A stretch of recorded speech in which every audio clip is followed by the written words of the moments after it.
Et c'est une société qui a un long passé, donc une longue histoire. Et cette histoire s'est écrite, comme la technologie le permettait, sur du papier. Et donc les offres, les relations clients, les devis, les plans qu'ils ont faits, sont toutes des informations dont ils disposent, mais sur le papier. Et au fur et à mesure des années, les équipes changent, les gens quittent, et donc le savoir sur l'historique des patients, l'historique des clients, disparaît avec la rotation des équipes. Et il se fait qu'ils sont dans un business dans lequel l'historique passé a de la valeur aujourd'hui.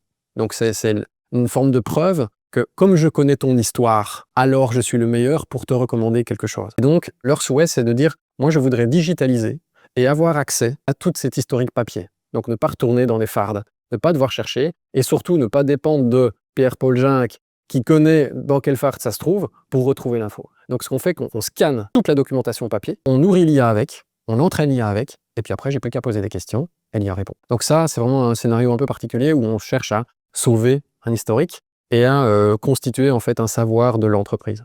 Donc de nouveau, pour des raisons d'accessibilité, le papier est un peu compliqué, quoi. En plus, il n'est pas toujours en langue française, c'est une société internationale aussi, donc ils ont de la documentation dans des langues étrangères, et il n'y a aucune garantie que le personnel parle l'allemand ou parle le néerlandais. Donc là, de nouveau, si je dois faire une offre sur base de l'historique, mais dont tout l'historique est en allemand, ça rend l'offre un peu plus compliquée. Donc ici, l'IA simplifie de nouveau le travail en interne, donc gain de temps et je pense gain de qualité aussi.